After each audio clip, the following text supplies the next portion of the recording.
gentlemen, from the Microsoft Theater here in downtown Los Angeles. Hey, yo, I see you, man. Brought to you by Shawn Porter Promotions. Hey, yo, Shawn Porter, hold tight. We coming out there. Hey, Sean, they want to know the name of the song, the artist, and all that. Oh, yeah? Yeah, a couple people asked. A couple people say turn this shit off, but a couple people asked. Yeah, very, very mixed reviews on the intro song, in all fairness. Oh, that's crazy. They should turn it off. couple people were like, hey, man, the intro's fire. And a couple people were like, yo, that's garbage. Cut it off immediately. Oh, man. All right, I like it. Hey, it's music, man. It's good. It's life, Sean. Hey, you got to love the hate. You got to love it. I live for it. Yeah. I would love the song too, Sean, if it was about me. That ain't it, is it? 100%. I mean, it's gotta help. Yeah. Maybe that's what it is. Maybe I relate to the lyrics. You relate to the lyrics because they're about you. Thank you, man. Hey, man, you know, I relate to I said it. That's what he said, I probably like it because it's about me. And then I said, is that what it is? You said, yeah. So I said, okay, then I relate to the lyrics. Coming out to that song next fight? Nah. Okay. It's gonna be a remix. What's up, everybody? Welcome to the Porterway Podcast. Carson A. Merck, Anthony Broner, and my man Sean Zittel. I didn't know when I was gonna get you on today, man. I didn't know if you was coming on like in the beginning. You know what I mean? If you was gonna make a grand entrance. I had the applause ready for you and everything. Oh man, I'm nervous now because you guys podcast took off so big. I'm like, I'm not Tommy Hearns. Like, this hey is man, big. you helped us jump it off, man. You helped us get going. Very true. Hey, residual check is in the mail. No, it's not. Got you. Oh. No, it's hey, no, I'll take the honor as like the lowliest guest you ever had, as compared to like Damian Lillard and Tommy Hearns. I think you're the number one. Fans out there are still watching. We still ain't had Damian yet. Hey, hashtag we interviewed Damian 2 or 3 times. It hasn't appeared yet. Oh, they don't know that. Yeah, we're keeping the people. No, they don't know that. We'll get him. We'll get him on. Yeah. Shout out to Dame Dollar. True. Yeah. What you got, Carson? I got for what? I thought you was trying to talk. Oh no, I said that Sean Zittel is the pound for pound number one Sean on the podcast. The pound for pound number who? Number one, Sean. Oh, that weak joke. Well, I said the joke and it was casual, and then you brought it back and put me on the spot, and I had to stick with it. I didn't have anything else. Good. Nothing. Yeah, no, I had to die with that. But oh man, a lot of boxing last night, boys. Oh yeah, where do we start? I don't even know. We start with AB or where we starting? Oh, let's start with you were there. You were in the bubble. Yeah. How do you keep getting in the bubble? I don't know. It might be the white privilege we keep talking about. I'm not sure. Maybe hey, him and Lopez stay in the bubble. Lopez always in the bubble too. Does Teofimo? He has like a standing room at the MGM or something. Hey, he was hyped, man. Him and his dad. Oh my God, they're just like his dad. When Berchelt got up from the knockdowns, he's like, "Yo, Poppy, he gotta knock him off right now. We gotta end him in the next round or two, or he gonna come back." You know. And I thought the comeback was coming too. I thought it was happening. You know what held it off was the same thing that got him in control to start the fight, was that jab. Mm-hmm. He slowed him back down with that jab. And good feet though. Valdez got good feet. Well, impressive was like he found a way to keep fighting off the back foot and planting at just the right moment to really get that oomph on the jab to stop Berchelt in his tracks. So, I mean, a lot of people, you got an underrated jab, Sean, so you would know, right? What Valdez was doing in there just right. Yeah, I mean, I know a lot of people, it's like 50-50. You either like the commentating or you mute the TV because you don't like the commentating. I think now I'm at the point where I'm beyond being a fan of Andre Ward and Timothy Bradley enough to just listen to them and, either receive what's being said or, be like, I don't know about that one. I mean, both guys were all the way on point. Timothy Bradley and Andre Ward both were all the way on point with all of their critiques and commentary about Valdez and Berchelt. I thought they did an amazing job. One thing that really stuck out to me, because I know personally, there are people personally who text me while Timothy Bradley is commentating, and shout out to Timothy Bradley. That's my guy. But they'll text me and just be like, "Yo, why don't he just shut up? Why don't you go take his job?" So on and so forth. And I'm like, let the man work. I'm like, y'all don't know, but he knows what he's talking about. He calls it. He says, Valdez, the uppercut is going to be the punch for Valdez. And so I waited. I was like, I wonder who caught that, and I wonder how long it's going to take for this uppercut to land for somebody to say, "Oh man, Timothy Bradley called that out." I think maybe 3 rounds later, uppercut comes, was picture perfect, and I'm like, there it is right there. If you got a problem with Timothy Bradley, he called the uppercut. It just came a few rounds later. But I think both guys, they've been doing a terrific job. And I think last night, both of them were spot on. As somebody who is not a Timothy Bradley commentary fan, yeah, I think both can be true, where he definitely knows his stuff and knows a million times more about boxing than I ever will. But my issue is he goes too far to be right sometimes, where he'll go back to the Teofimo Lomachenko fight. He said, "Oh yeah, there's no way he can do this," and then like a round later he does it, and it's like, okay, he goes to an extreme where then he wants to get the prediction right, where he'll be like, "There's just no way," and then he's wrong. It's like, you didn't have to say it to that extreme. You could have just said, "Yeah, it's gonna be tough for him to do this," but he makes it like it's impossible for this to happen. Then it happens, and you're like, okay, like, did you need to paint yourself into that corner? But he clearly knows boxing. I think sometimes he just does, as they say, a little too much. He's doing a little too much. For me personally, I'm more of an Andre Ward guy. Yeah, I love both of them. I think together with Mark Kriegel as well, they're the best commentary team in boxing right now. And he mentioned the left uppercut. I gotta I guess brag for a second. I called the left hook by Valdez because Berchelt, what people didn't mention enough was he doesn't punch tight and close.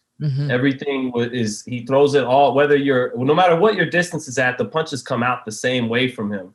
So, Valdez took advantage of that, and he slipped. He got in real close inside of Berchelt where he likes to throw his shots at, and he got in the left hook.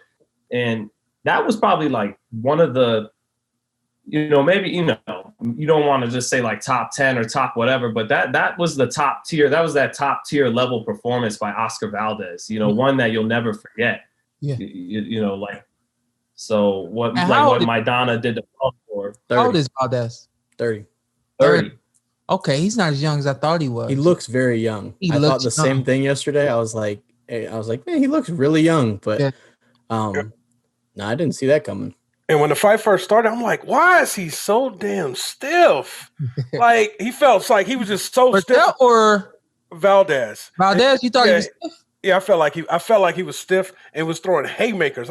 I felt like he was hyped up. Yeah. Like, calm down, but he just kept that momentum. Yeah. It never went nowhere. I'm not sure if I can think of off the top of my head somebody being as stunned or rocked as Berchelt was. Was it the 4th round where he gets hit with the shot and I'm like, okay, he's going down. Hey, and then he completely stumbles back and I'm like, okay, he's going to just fall back into the ropes and either go down or gather himself. And then he get hit with another shot and it reset and he did the same thing again. I'm like, he couldn't like get his feet back under him. And I don't know how the hell he stayed up. It was just like all boxers training and everything just showed up in that moment. Yeah, he was working off instincts. Body was just in auto mode. I was thinking like angels in the outfield. Like I think they were sitting there holding him up because he's like wobbling side. I'm like, dude, there's no way he's gonna stay on his feet. He was not in. I started worrying about I was just worried about. I'm like, come on, ref, man, look at him, check him out. Yeah. I know Shawn don't want to go there, but oh man, no, we got to go there because it's so hard for me to watch a guy look like that, but understand that the fight's not over until what happens, because it's boxing. Anything can happen. You can see that was the 4th round. He turns things around. I think 2 rounds later, and starts bringing it back to Valdez. Yeah. And now, of course, I sit back and I'm like, I'm like, damn, if I was the ref, I probably would have stopped it right there. Yeah, I was thinking the same thing. And it's like you can't stop it right there. But then when the big, what was that, like an overhand left? What was that? Was it a hook? An overhand left? Yeah. The left hook. It was the left hook. Yeah. Detonation. When that happens, it's like it kind of rewinds you all the way back to that fourth round. And it's like that was what was supposed to happen based on what you saw in the fourth round, So it's like it's a double-edged sword because you could stop a fight too soon and you deny a lot of boxing fans and people in general their entertainment, or you can go as far as it went and something really bad can happen, So I was looking at it, I was like, dang, like I was literally watching him in the fourth round. I'm like, the ref has to see his feet, has to see his legs, and understands that he shouldn't be fighting anymore. But then he turns the fight around. It's such an impossible balance because it's not cut and dry. Like he could be completely rocked, or it could have just been something where it kind of caught him off and he was off for a minute. But yeah, it's tough. He's out. Yeah, it's tough because as a person, you want to err on the side of, okay, if it's close, just call it off. Who cares? Don't be a hero. Don't let him hurt himself severely.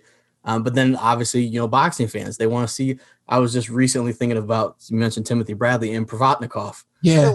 Those guys were like both unconscious, just throwing like 1,000 punches at each other. And it's like, should that have been stopped? Yeah. Probably at some point, sure. But, for our entertainment, in that moment, it was like, yo, you couldn't stop that. And then last night, it's like you just couldn't stop it.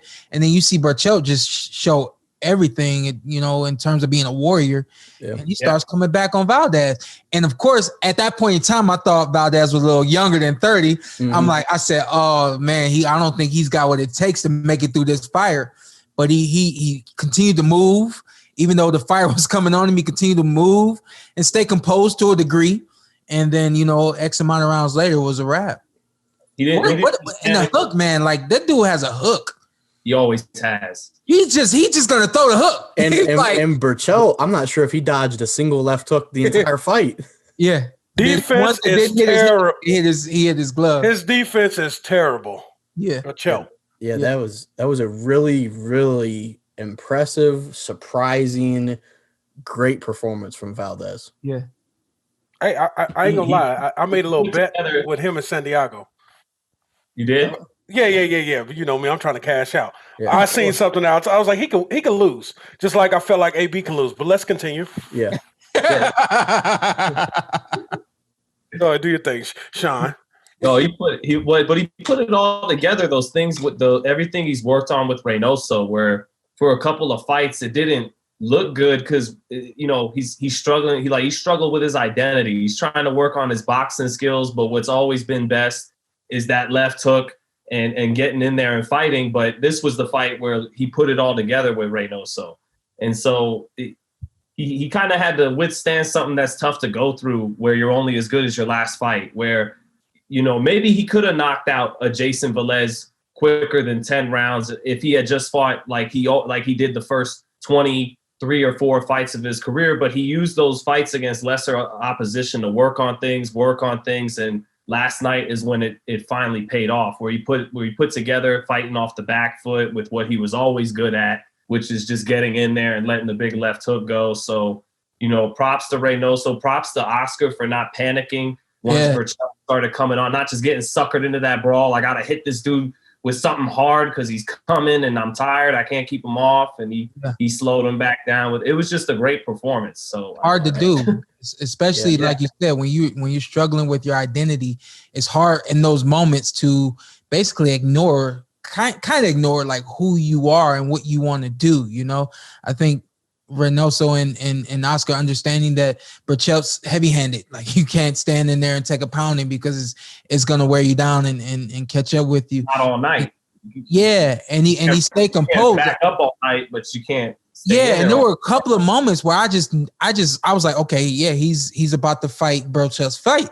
But it's like he remained composed even in moments where to the naked eye he's losing right there, and and Berchelt's coming on. And I think he stayed composed in his mind enough to know, like, hey, I got to let this one go. And then once he just starts winging that left hook, his identity, he knows that he knew when it was time. He knew when it was time. You mentioned Reynoso. So Derek James, well-deserved 2020 Trainer of the Year. We all thought so. Eddy Reynoso, he might have locked this thing up. We're not even 2 months in. You got Ryan Garcia gets a big win over Luke Campbell. Then you have upset win for Valdez. Canelo's back next week or the week after. Canelo wants to fight like 17 more times this year. I'm sure Ryan Garcia will be back. He could do something crazy. And Reynoso really seems to have those guys like Shawn mentioned, just figuring out where they need to be and how they need to move, kind of identifying a identity. And not coach, but Carson, you've played sports, and so you know how it is when a coach finds that or has that pedigree of being able to teach fighters. Then you have other fighters who are willing to come on because they basically want what you've done with these other champions and what you've done with these other guys, So I think that, at some capacity, Reynoso, everything that he's done for Canelo and now doing it for Ryan Garcia, I think other guys are kind of looking at that and they're saying like, man, I could be the next big Mexican fighter to do this or that, and let me get with that guy. You had that with Abel Sanchez a bit after Triple G, that people were like, hey, he's done a really good job with Triple G. Maybe I need to, go to Big Bear, kind of go get in that camp. And Reynoso, he's got an early lead as far as the 2021 Trainer of the Year. Shout out to Abel Sanchez. It didn't work last night. Oh, he had Dominic Breazeale. Yeah, bro, Breazeale. Yeah. Oh my God. Before we move to Showtime from Showtime, do you want to what do we like for Valdez next? Shakur Stevenson? Not right away. Let him enjoy the belt a little bit, right? Okay. But that is the next fight. Let Shakur do his part to make that fight what it needs to be. Let him fight the winner of Frampton and Herring. I imagine we think he'll beat that guy, or I think he'll win that fight. And off top, right away, gut feeling is Shakur would have the edge over Valdez too. But Shakur's 14-0, so he's got to prove it. But let him get that WBO strap with the winner of Herring and Frampton, and then sometime next year, that's a great fight. And Bob Arum thinks it could be a pay-per-view fight. I would love if that fight could, a year from now, be worthy of pay-per-view. It's a great matchup. Oscar Valdez is one of these guys, like Shawn, who dares to be great. So I would love that fight. I got to give the edge to Shakur, but yeah. I would agree with Valdez everything you said. Yeah. What does Valdez do? Who did he fight? He fights his mandatory? Dude, fight a mandatory, Is his mandatory tough? Who's his mandatory? When you fight... You sound like a Floyd Mayweather right now. You sound like a promoter. No, I'm like Ari Gold. You do one movie for the studios and one movie for yourself, for the art. Okay. No, but you painted like this perfect, beautiful world, and it's like, I wish boxing worked like that. Hopefully it does. Yeah, hopefully it does. But yeah, I would love to see Valdez and Stevenson.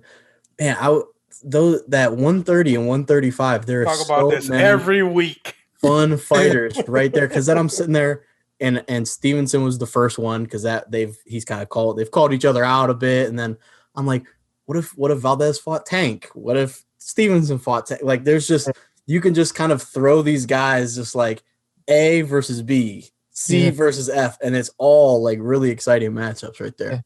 Yeah. Hey, I wonder who Tank's gonna fight next, but that's for I don't know, man. That's so many. You can just put those guys' names in the hat and just pick it out, and we got good fights. Mm-hmm.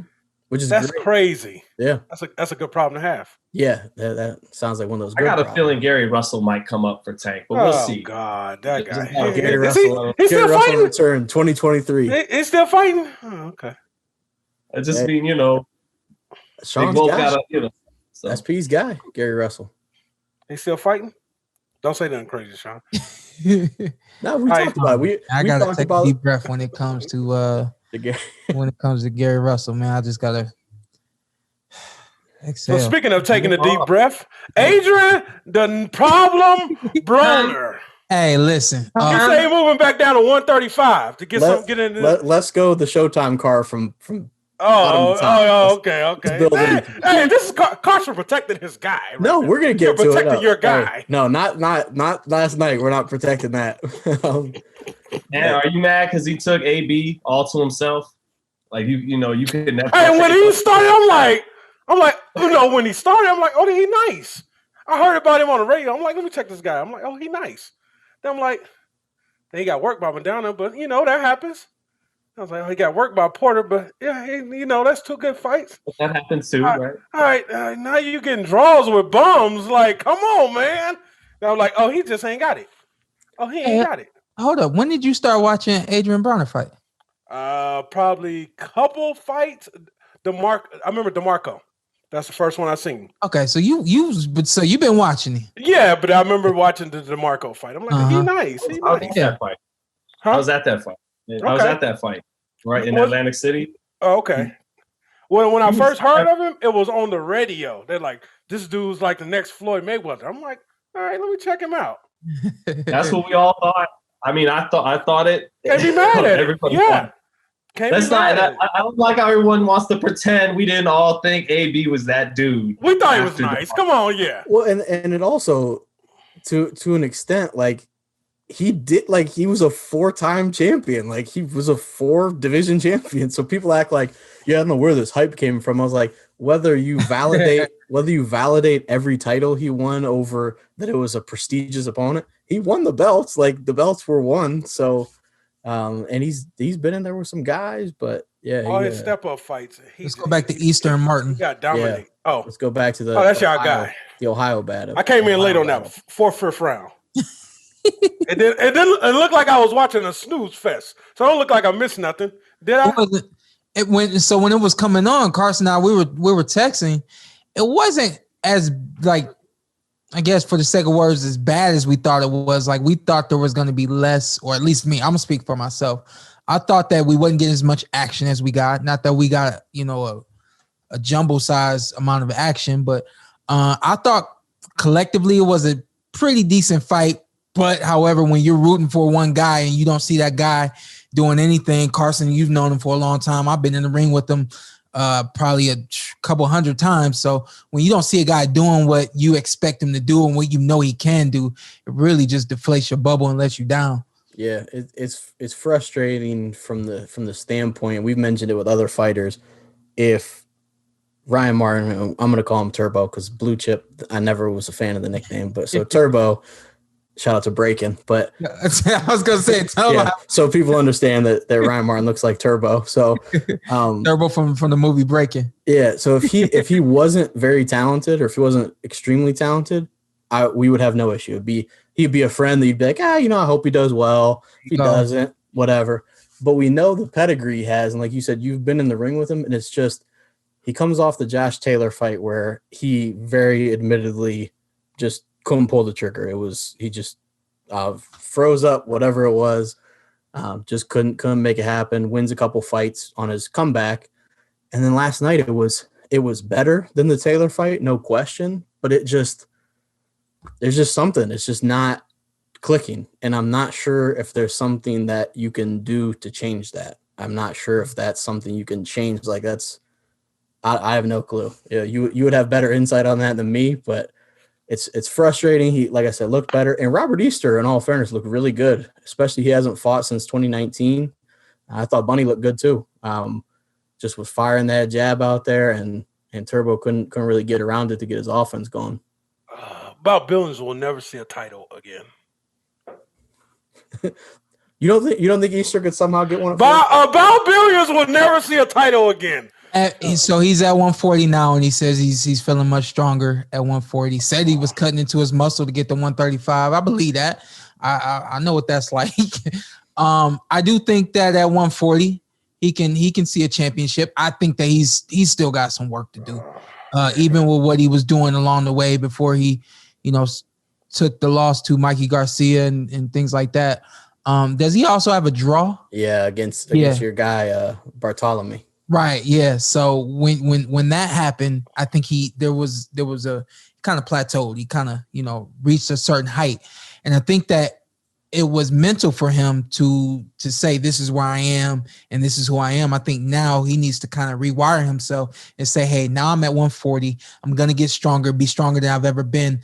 Let me add this to my repertoire, add that, and become a great 140-pound fighter, opposed to, who you were struggling at 135 and then, suffered a couple of little small setbacks at 135. So I do think that he needs to get better. I think he can get better. And if he gets better, he'll be a very good 140. It was also funny for both of those guys at 40, they're both very tall. So even at 40. Yeah. So typically like Robert Easter is going to be comfortably taller than his opponent, and Turbo usually is going to be comfortably taller than his opponent. And yesterday that was not the case. They were right there, but yeah, it was okay. I would say it wasn't a great action fight, but it was decent. But yeah, I think Easter he can get a title at 40, depending on the shot, on who ends up with the belts there. Yeah. I think if you guys wasn't there, he'll go to 147. But don't do that. Oh, no. I thought you were including me with Sean. Come on, Carson. And I was like, what the hell? Carson, you're not even at 147. No, just I'm barely. not even at 247. Yeah, I'm just a few over. I'm rounding 347. Yeah, I'm just a few over 147. What you were talking about, Shawn, like he up until that Mikey Garcia loss, he was a come forward, like seek and destroy kind of guy, walk you down. Exactly. Ever since then, he's been, timid. Yeah. And he's got to find a way, like we were talking about with Valdez, to mix in some of the stuff he's been doing in these last couple fights with what got him to the IBF title at lightweight. Yeah. And if he can do that, then he could be a problem again. But yeah, and it's weird because it's a small disconnect, because your jab is landing, and then it's like when you decide that, hey, I'm gonna throw a 1-2 here. The 1-2's like, even if the 2 didn't land, the 1 did, and then you're setting up other things. A lot of these guys out here, I mean, I think that they're just, it's boxing, so I'm not gonna front like there's nothing to worry about, but at the same time, perform and use your abilities so that you nullify anything that there is to worry about. When you're tall and as long as Easter is, keep a guy on the end of your jab and keep snapping it. Don't all of a sudden like throw a lethargic jab out of nowhere and then go back to your snap and go back and forth with that.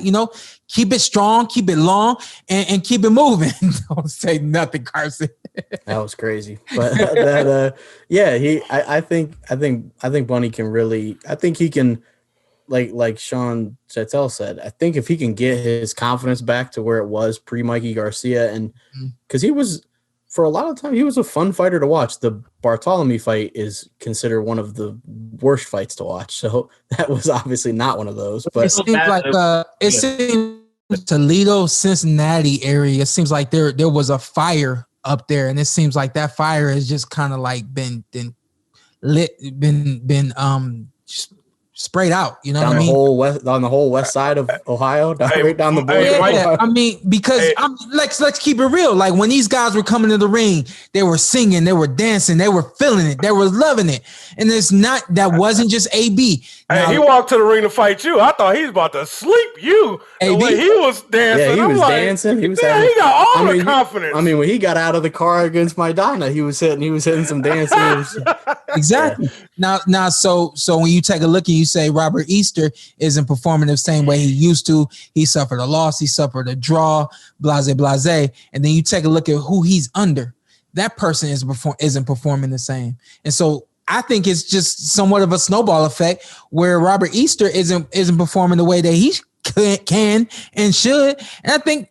Collectively, it's because of what he sees coming from AB. He doesn't see AB having fun anymore. He doesn't see the confidence that AB used to have. They're in the same camp. They're training together. And it's like it just ain't there no more. You know what I'm saying? It's also tough though to be not cocky, bordering on cocky, we'll say, when you're not having success. That's like if you're right now, if we were the Browns, look at the Browns. So the Browns, when we go 0-16, if in that 16th game, the Browns weren't dancing on first downs and touchdowns because you haven't had that success. Yeah. So when you're not feeling yourself, when you're not fighting well, I think it's hard to kind of get yourself jazzed up and get yourself energized like they were when they were really rolling. Well, at the end of the day, this is where it goes for, and the same thing goes for Turbo, where you basically have to do things to get yourself back to who you used to be. That is essentially what's going on, I think, with guys like Barton and Adrien Broner. And I'm gonna toss Bunny in there simply because I don't see the charisma that I used to see, and I think that charisma, that energy, it helped them like in fights. You know what I mean? So if we want to see these guys, we'll get to AB in just a second, Anthony. No, I got something else to say. Okay, What do y'all think about? Is it time to give up Mike Stanford? That's always been their trainer for years, man. Mike Stafford. Stafford. Sorry. No, does he make it too comfortable for him? Well, Bunny is it not back. comfortable? Is it too comfortable in the camps? It's not. He's back with his. I think Easter's back with his dad, if I'm correct. He left him. He went to Kevin Cunningham, and then I think he went back to his dad. Stafford was in the corner though, so I definitely you definitely saw him, so he was definitely there. I think Broner has had kind of a similar route with that, where it's something where you're get too familiar and get too comfortable, and need somebody to kind of check you, which I think Mike Stafford does to an extent. But I think Adrien Broner needs that hardcore Kenny Porter love. R.I.P. Nassim Richardson. He needs that type of deal. He needs that's going to give it to you real and raw. Can you imagine Abe being in a camp with KP for a whole they camp? They fighting. At least 3-4 times. They physically fighting. They're physically fighting. Yeah. That would be excellent. But he may be a different fighter after that. Yeah, honestly. It's possible. Yeah, you kind of break them down that way, and then going from that first fight to the second fight. Oh man. That was a heavyweight draw. I thought Otto Wallin fought well. Yeah, he looked nice. He's got nice little footwork. He popping the jab out there. He got tired late, but he got nice. He's nice. Man, Dominic Breazeale. Definition of solid. Whew. Yeah. A definition of solid. Anthony Joshua, whenever they bring up Joshua Fury, I'm always saying Joshua needs to just absorb that Wallin tape with Fury. Mm-hmm. And he just needs to implement that game plan, but with Anthony Joshua level, talent. And because what I remember what Wallin did in that fight, he just fundamentals. He just got Fury to the ropes, make sure his back got to the ropes, start with the jab, go to the body. And Joshua is the same kind of style, just really fundamentally sound. I just think Otto Wallin, what he did against Tyson Fury wasn't a fluke, maybe I think Fury, of course could have been sharper. He was a different fighter a couple months later against Wilder, but Otto Wallin is the definition of a solid guy. He's solid. He knows how to fight. And Anthony Joshua should go back and watch that tape of Otto Wallin a lot if he's going to fight Tyson Fury. So I'm not surprised he won that. Unlike Wilder, he can actually box. Yeah. Very, very well. That's the biggest difference. And Dominic Breazeale, he might as well have just said, "Hey, a punch is coming here in about 2 seconds." I don't know. It wasn't nothing. I don't know. The issue is, if you're going to be, you have a question, Sean? The whole time, you can ask my wife. The whole time, I'm like, oh. I thought it was like, I'm like, oh, he about to sleep him. What was that? Oh, he about to sleep. What was that? I know, and SP, I know you guys aren't huge video game fans. I don't know about you, Sean, but in Super Smash Bros, you had Samus, and you charged up the power shot and then fired it. That was what Breazeale was doing, but there was no power when he charged it up. That's the issue. If you're going to sit there and charge it up, you damn sure better have a Deontay Wilder punch coming back at somebody. But to be that slow and not be able to consistently test them, I was like, my gosh, especially early. Every punch. It was like you knew what was coming, and then I'm out of my mind because I was rooting for Dominic. So every time like I saw what was coming. So did Wallin. Yeah. So did all of us. It was like all this. And for some reason, I thought that he might have a chance of landing every single punch he threw. every single punch he threw, I thought that he was gonna land it and something bad was gonna happen. But Wallin he's slippery. Not as slippery as Tyson Fury, but he's got good footwork. Mm-hmm. And on top of that, he knows his way around the ring, which I really appreciate as a fighter, seeing another fighter understand, like, without having to look back, how far you are from the ropes, which way is your exit this time opposed to the last time, so he was able to exit on both sides of Dominic, and he looked very good last night. I was very impressed with Valley. I don't know if with Breazeale, if it's the after effects of the Wilder shot where he's nervous to let his hands go more or quicker with more tempo. Mm-hmm. But yeah, it was like, it was so slow and so like predictable. And that's, I mean, Shawn, and we talked about it from a fan's question previously, you can't be predictable. If you're predictable, like I said, you better have a Deontay Wilder just detonator that you can put somebody out with, because then they can know it's coming and they can't really do much about it. But to have not enough power and not enough tempo, that was not. I would love to see him back in the ring with Malik Scott. You are unbelievable. Okay, right. It's gonna be a patty cake contest. They ain't throwing shit. And I think that there's coaches have different methods and things like that. And so when we talk about sitting down in the corner, some fighters simply just don't like sitting down in the corner. We don't do it. We don't do it in sparring. So sometimes you take that same mindset. I didn't do it in sparring. Why do it in the fight? But you're a big heavyweight and you don't have the footwork required to get to this guy. You should rest your legs so that you got a little bit more spring. I was thinking that, Shawn. Up the whole time. So it's like, I don't know as a fighter even why a guy would stand up during the course of a fight. So I couldn't figure that out, but at the same time, I'm looking at it like you didn't do yourself any favors at all. If you thought that, you were playing something in your mind that eventually things would turn on, nothing ever turned on for Dominic Breazeale. And then once he gets tired late, you can't do it late because it's like, now you're going to see him tired. So now I just abandon it now. Yeah. Thank gosh. And of course, I was waiting on that. I'm like, all right, it's 8th round. What are you gonna do now? Thank goodness the top ranked main event coincided with that one. Yeah, because I was like, right when I saw that Valdez and Berchelt fight was gonna go on, I was like, yep, I'm out of here. Can we go ahead and switch over? That was that was rough. But yeah, and then we moved to the main event, and the floor is yours. Adrien the Problem Broner. That was a low.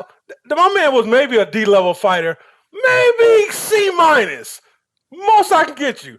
What the hell are you doing? You were sitting there. One round, you threw 2 shots. Threw 2 shots, bro. What are you doing? They want to come on late. Then he got nerve to talk to the ringside commentators like you Floyd Mayweather.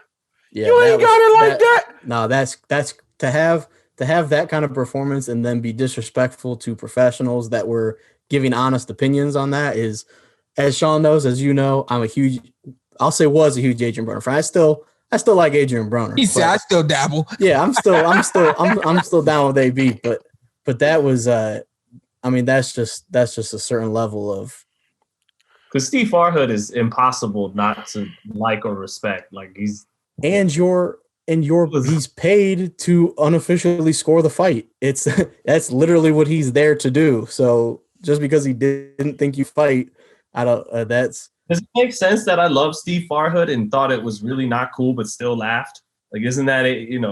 Yeah, that's about a lot of my reactions sometimes with Broner. He threw 338 punches the entire fight. He was letting my man land clean shot.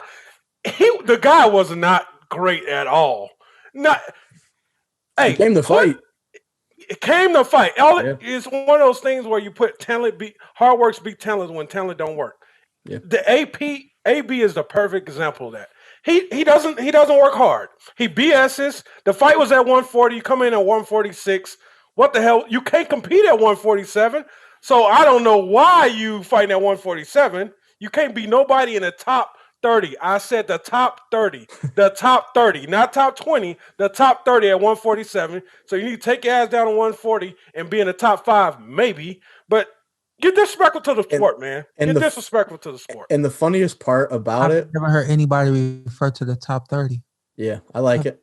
The funniest part was Broner on Thursday, I guess it would be, during the press conference. He's talking to Brian Custer, and he's like, anyone that has a belt at 140, hang on to it. I'm coming for it, blah, blah, blah. And no less than like a few hours later, they're like, yeah, it's going to be at 147. I was like, dude, you can't call out 140 and then not make 40. But at this moment when he's calling out, what, Carson? Sean, you would know what he's at 150, probably?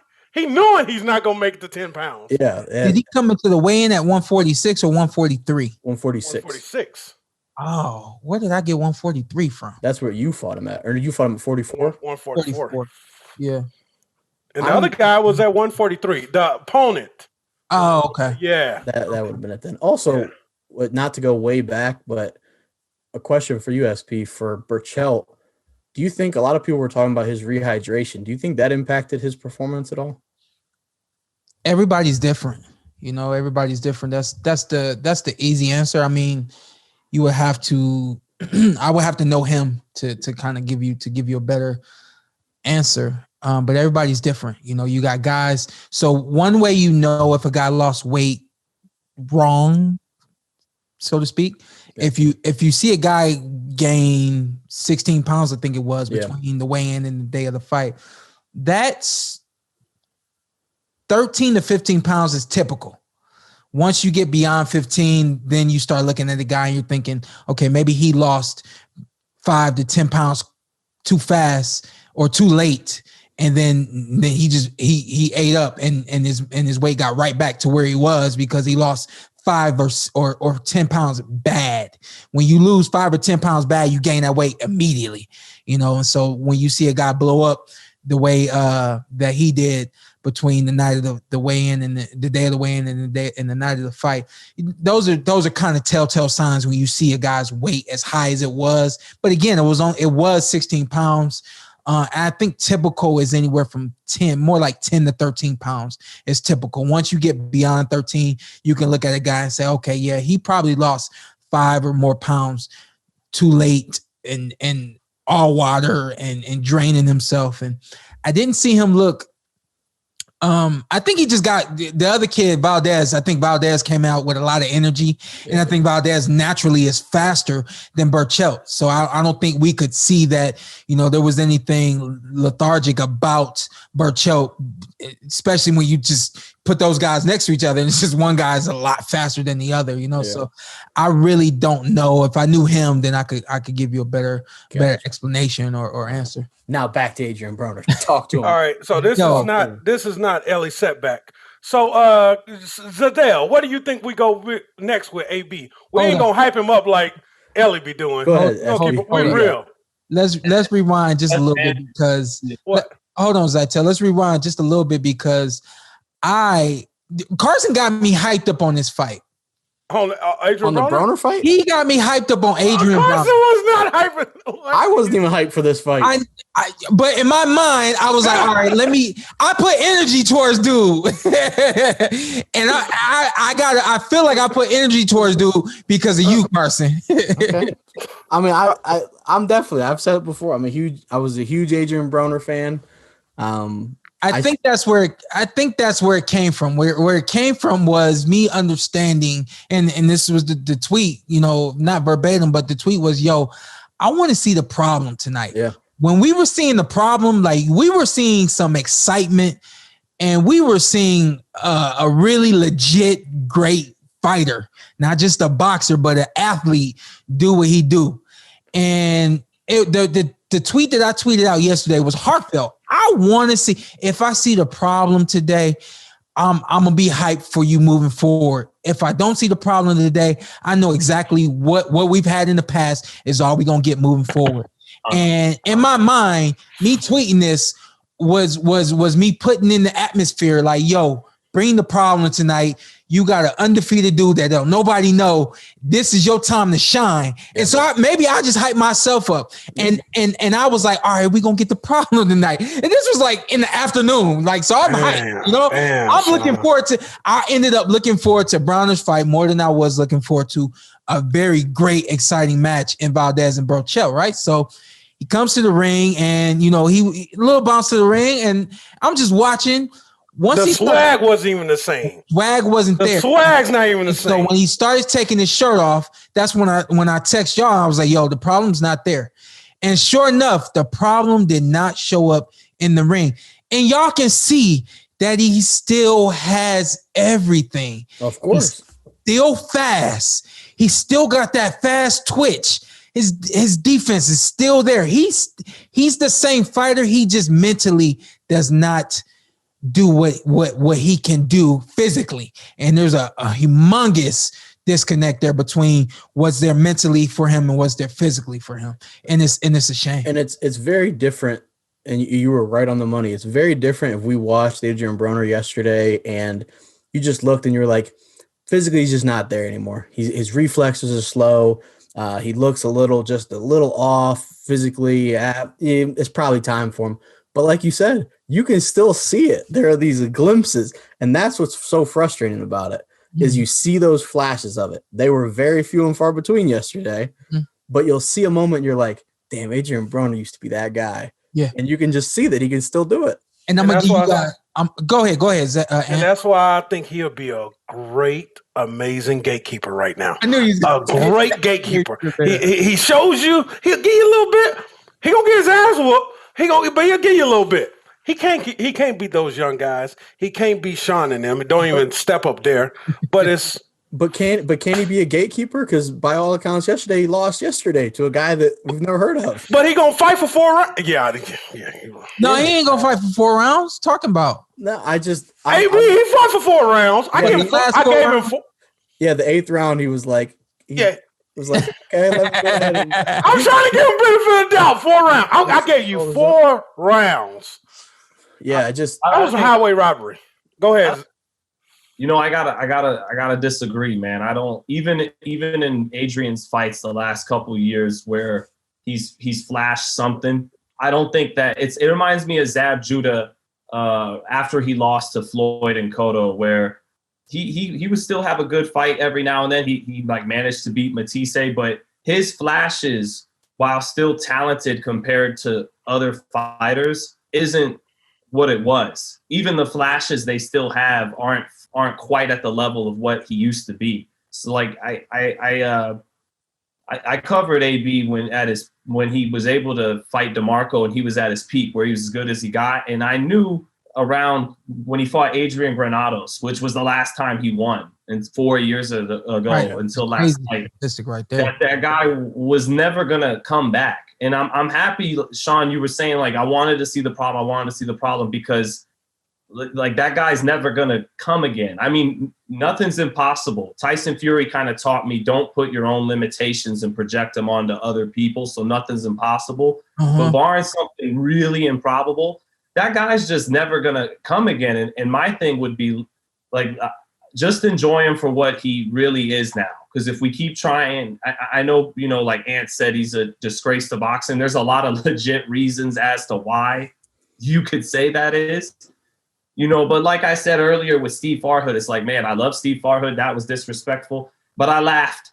You know, sometimes the dude still makes me smile. You know, maybe not in the classiest ways, but there's something about AB that still makes us watch him, makes us talk about him and makes us laugh. So I try to just enjoy him for what he is at this point. AB, like a lot of people, they would post on social media when they're doing their nightlife. A lot of people try to act like they've lived that young and fast life, and Adrien really has. Yeah, he really lived that literally the rap star life. Like I watched his All Access with Maidana the other night, and he was touring with Lil Wayne back then, and spending way more money than he probably should have and could earn. And so I just say, he really lived that young and fast life. And I think he's an old 31, you know, in and out of the Somebody else said that. Yeah. And I think he lived that life, $10 million to him. He thought it was $100 million. when it wasn't.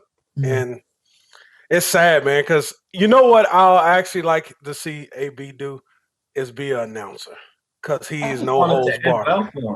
Yeah, You know? yeah. There's the writings on the wall that it may not, and a lot of people are gonna kick him when he's down with that. And like, I just, I wish him the best, man. It's still funny. So we mentioned, I mean, we opened up with Berchelt Valdez because it was a great fight. But if you look on social media, the number one topic was Adrien Broner. Was it? Yeah, he's still the guy that you'll have, like, obviously the boxing centric community is talking about Berchelt and Valdez. But then I'm scrolling through my timeline, I see people, whether it's back in Ohio, people that are basketball fans, football fans, rap fans, they're tweeting about Broner. Because he lived that life outside of boxing. Because whether they thought that he won the fight, whether they thought he was a bum, whether they thought it was a robbery, it was Adrien Broner was still the guy that they were talking about, which is a testament to what he built himself into. I didn't think he was a big enough asset now to boxing for a robbery. For a decision to go his way the way that it did last night. And at the point where the fight was ending, I actually flipped the channel and had something else on. But hey, Carson, were you there in the Valley when Pacquiao fought Bradley for the first time? Yeah. Remember my dad was there? Mm-hmm. And we all watched the fight. And my dad, when the fight was over, I mean, everybody in the room was convinced that Manny Pacquiao won the fight. And my dad, remember, I kept saying bye to my dad, like I was wanting him to get on and get. Yeah. He says he started to walk out the door, and then he heard them coming to make the announcement, and he says, "Hold on, let me see this real quick. Let me make sure everything goes the way it's supposed to. This is boxing. This is what my dad said. He said, this is boxing, man. You know, crazy shit happens all the time. And let me see this decision." My dad turns around after knowing that Pacquiao won the fight and still decided to just wait on the announcement. And so that's an experience that I've never forgotten. And so even last night, you were chirping, you were saying, "Yo, they gonna rob him and they're gonna get the fight." Yeah. I just was so convinced that it wasn't gonna happen, right? I got reminded last night of Pacquiao Bradley won. I took myself right on down the steps and just sat on the steps real quick, just like my dad did. Oh, really? Yeah. The funny second story of how paints the picture. My cousin was going to pick somebody up or take somebody home, so he left at the final bell. Oh yeah, that's how certain he was that Pacquiao won. Yep. So he goes wherever, and I texted him. I said, "Yo, Bradley won." Yeah, and he was like, "F you!" Like he legitimately thought I was joking. There wasn't even a fraction in his mind that thought that was going to be possible. And he was like, "Oh, that's unbelievable." But that was yesterday. Even if you just look at the numbers, I'm like, man, that's a tough decision. AB and Willie Pep, Carson. AB and Willie Pep stand alone as the only fighters that went around without landing a punch. How in the world did you beat a guy like that, Sean, who was able to win a round without landing a punch? I've been blessed a few times in my life. Yeah, I guess so. I've been blessed a few times in my life. Because when you see this happen, he was a hotter commodity when we fought. Yeah. And so it's like, I actually didn't even think about that till you just asked me, Sean. And it's like, now I'm really counting my blessings, because I was in a position where they could have did it the same thing to me. I got knocked down in that fight. You know what I mean?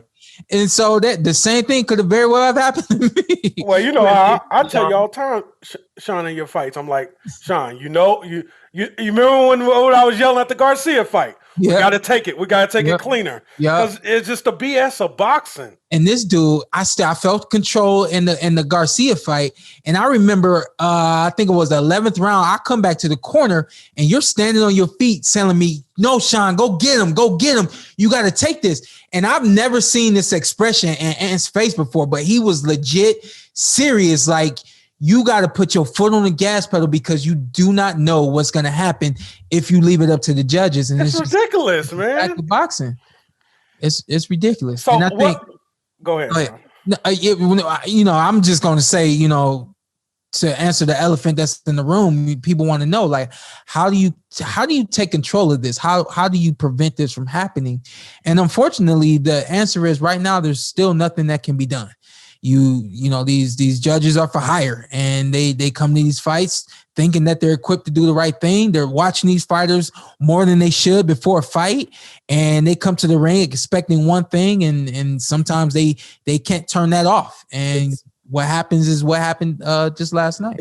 It's also impossible, and I'll say impossible because I don't think you can, to get it down to an exact formula or science, because you're judging it. It's not basketball where if the ball goes in the hoop, it's 2 points or 3 points or one.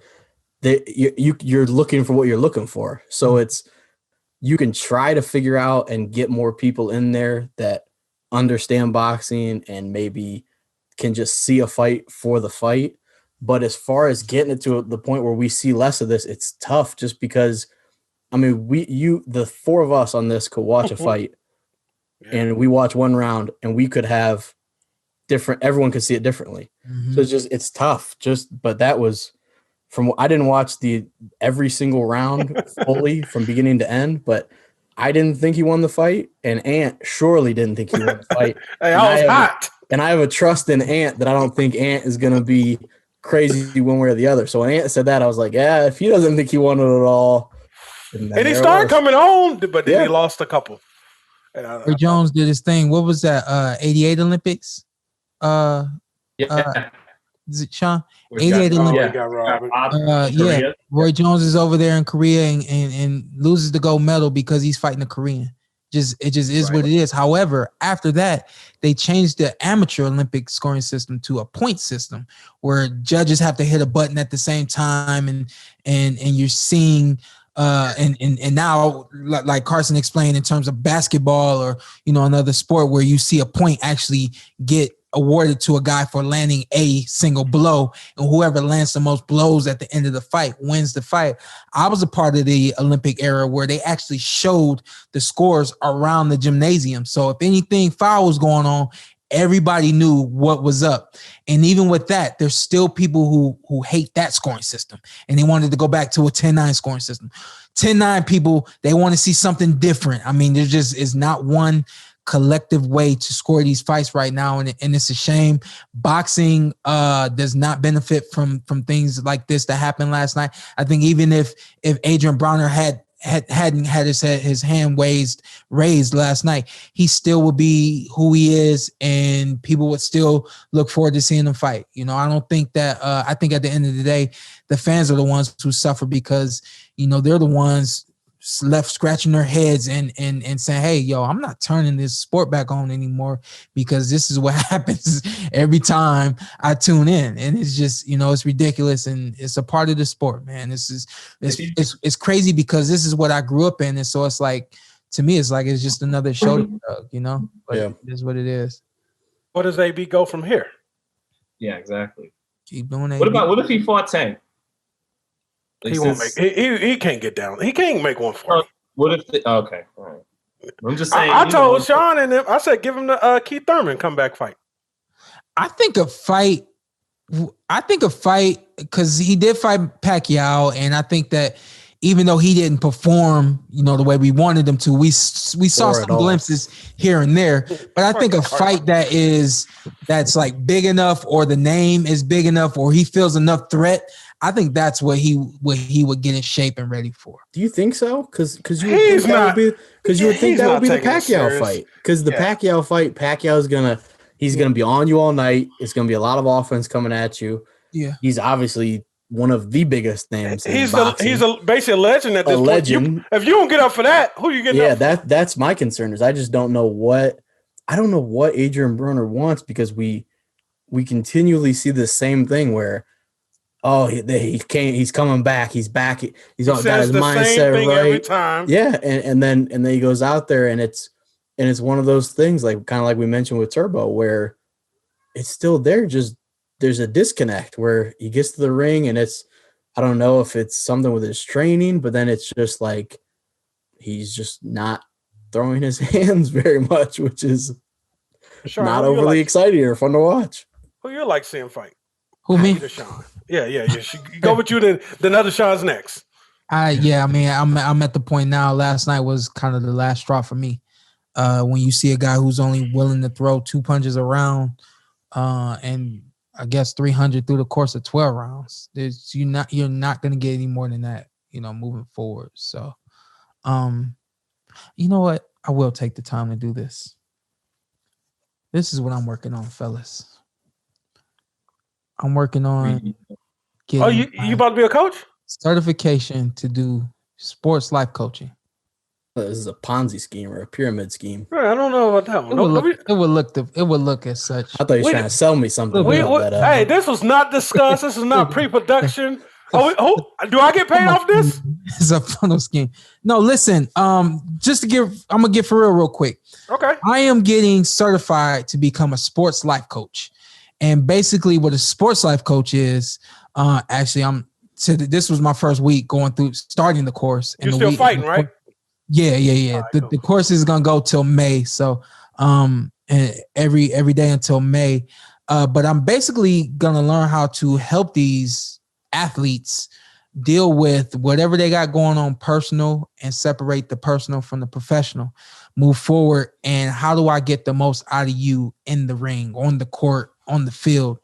I am not going to be a psychologist, but I am learning some of the trades that a psychologist would learn, so that, one thing I've done for a long time now is I look into a guy's eyes and I'm trying to figure out, what are you thinking and what's going on? And so, when Adrien Broner comes out to the ring and I'm saying, I text you guys like, yo, the problem's not there. I'm not seeing things that I know that I should see. One athlete to another, one man to another, so on and so forth. And I know that there's a disconnect there. And I've known that for a long time, which is why I reached out to a lady who did some life coaching with me and helped me through quite a few problems that I was having back in the day and got me to, you guys have seen me do some of the best things that can be done in the sport of boxing is because of some of this. I'm not going to say it's directly because of this, but it's because of some of this.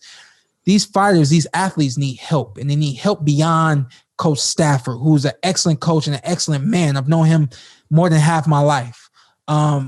More help than Abel Sanchez can give some of these guys, so on and so forth. And so I'm really trying to study to become that middle man to figure out where that disconnect is between what happens between the time of training and the time of the night. And that's what I want to do. I told my dad that a long time ago, when I'm done boxing, I want to help. Whatever I can do to help, I'm going to figure it out. And so this is what I feel I could be an asset to athletes in general, but specifically to the sport of boxing. I think in the sport of boxing, these guys are taught that there's no fear. There's no punking out. There's no quitting. And you fight and that's it. And these guys got to understand that, hey, we have emotions too. And we have lives too outside of the ring. Everything that y'all see on the night of the fight is 25% of who we are, if that. And so what I want to do is try to, connect those dots and, not only make the sport better, but make other athletes better as well. All right, Zittel, go ahead and follow that up and say who you want Broner to fight. Good luck. I almost was about to say who I wanted Broner to fight, and Shawn dropped that. I'm gonna light it up a little bit because stuff people deal with stuff outside. Like Shawn, personal stuff I deal with. Shawn's like, bro, you can come to me, you can talk to me. I just keep pushing. Yeah. And mentally, that's sometimes that breaks down people. And this is something that Shawn has mentioned that he wanted to do for a while. Yeah. So it's definitely cool to see. But yeah, maybe that's what Broner and other fighters need. Just somebody that can kind of get in their head a little bit. And it's difficult when somebody only knows how to talk to you or how to look at a situation and doesn't know your experience or lived it. Yeah. It is monumentally better if you've been in there and have shared experiences, and that definitely helps. But yeah, what's some of the advice you would give AB right now, Shawn? What's some of the advice I would give him? Yeah. I would tell AB that you got to be yourself. If you don't be yourself, you're not going to perform in the ring. You just have to be yourself. But outside of the ring, being yourself gets you into trouble. So let's figure out who you are first of all, and then let's start weaving it out. Get rid of a lot of the bad, and figure out where the good is, and let's implement more of that good. And outside of the ring, your energy is going to be so much better when you go to train. You're going to be so much more positive when you finish a workout, and you're not gonna be dog tired. I mean, before I'm gonna keep it real with you guys. Before this, I hated training. Before I had spoke to someone, I hated a lot of parts of my life. And she taught me how to compartmentalize everything and make it so that you have time for this. And when you have time for that, enjoy it. You have time for this. And when you have time for that, enjoy it. I think AB's got so much going on that he does not know his identity. And then when he gets in the ring, he doesn't know how to behave. And when you get in the ring, that's time to behave like a fighter. But he does not know how to do that right now. So I guess if I were to say who I'd want him to fight next, the fights of substance don't interest me that much because he doesn't look like he's ready for that. He doesn't look like he's ready for a Regis Prograis or ready for a Josh Taylor, Jose Ramirez. Mm-hmm. So it is a business at the end of the day. And Ben, I'm taking this from BT, who runs Fight Hype. He ran this by me, and it's because he's always got a good business mind for the sport. Tank and AB might be able to sell a lot of tickets, right? And if there's the business side of it too. There's a little history there. They've been friends. Maybe sometimes they bump heads, but I think at the end, but at the end of the day, I know they're friends. Yeah. But I think they have a lot of the same audience and a lot. I think that fight, if fans were allowed, and you put that into Maryland. Or you put that in the DMV area, that they could sell out, and maybe it could move some pay-per-views too. So because at the end of the day, if anything, this fight was supposed to build up Adrien Broner, get him back to a place where he could become, a contender, or at the least sells, do a really big fight, and it did. I just think that fight does numbers, And even getting the win last night, it didn't hype him up. Like getting the win should have propelled him. What about two things? One. Two things, and we got to go. Okay. What if – so you have these YouTube fights. Is Adrien Broner not billed to fight a YouTuber? I think he is. I think that's exactly what he's built to do because he's one of the biggest celebrities in boxing. Yeah. And a YouTuber. I mean, it's going to be promoted. Let me ask you, though. It wouldn't be much legacy-wise. Would you fight Broner again at 47? No, I wouldn't. Because we know what we're getting. We know what we're getting. Nobody's gonna be surprised at that. Nobody's gonna want to see that. 2021, Shawn Porter kicks AB's ass. By the way, even worse than the last time. Yeah, that's true. 2020. What did you say? What about Jake Paul and AB? That's what I'm saying. I get what you mean, Carson. You got me going there. I'm surprised that hasn't been something like with these YouTube guys. Like Adrien Broner is a celebrity. He's at this point. You know what? I can't believe I said that. Never mind. If you look at it as a boxer, he's struggling as a boxer right now. Carson took you down that road. Hey, I just throw him in there with somebody who's famous and make your money, huh? Yeah, he's fighting. Everybody fights for the money, but he's fighting for the money. So it's like if you just. Because fighting for the money, exclusively then. Because did you get a legacy fight off Jovanie Santiago, which again, Santiago came to fight, but you didn't get any legacy from it, so you might as well fight somebody where the money's going to be better. I don't know. Hey, this is PBC Zoom right now backstage, trying to figure out who Adrien Broner is going to fight. This is exactly what they're doing. they have a dartboard, and they're like, YouTube star. Shawn Porter. Mario Barrios is a good fight too. If AB can get to 140, that's a good fight. It's the getting the 140 part because he's gonna. I can't believe they gave him. I kind of knew it was gonna get F when they changed it from 140 to 147. I was like, here come the screw job. Josecito Lopez, Josecito beat him down, I think. Ugas. Josecito will beat him too. Ugas will beat him. Supposed to happen. That's not. I mean, Ugas needs a sponsor, so. Lipinets. I don't want to see that. Dang, look, we're just going down the line, him getting beat up. All right, y'all. Catch y'all on the next one. This is before we go, Shawn Porter, you gonna fight in 2021? So we gotta get on you now. Get out of here talking about everybody else. Yeah, it turned into an Adrien Broner fight. Yeah, when you gonna start coaching on. you? When you gonna fight? Hey, Sean, I asked Terrence about it. Yeah. Bob, This show ain't over. Let's go, baby. Oh yeah, Let's go, baby. Yeah. Doing my part, Sean, to try and help get the fans a great fight here. So you're a bum turning down $2 million. You live in the state of Nevada. You ain't got to pay state tax. You better Hey, up next fight. next time we on, Sean, we gonna talk all about that. All about it. Hey, Sean, we'll see you next week. The Sugar Sean. Don't tell me you didn't enjoy what you saw, because I know you did. What you need to do now, hit that subscribe button, hit the like, hit that notification button. Check us out every week, every Tuesday, something new for you right here on the Port Away Podcast.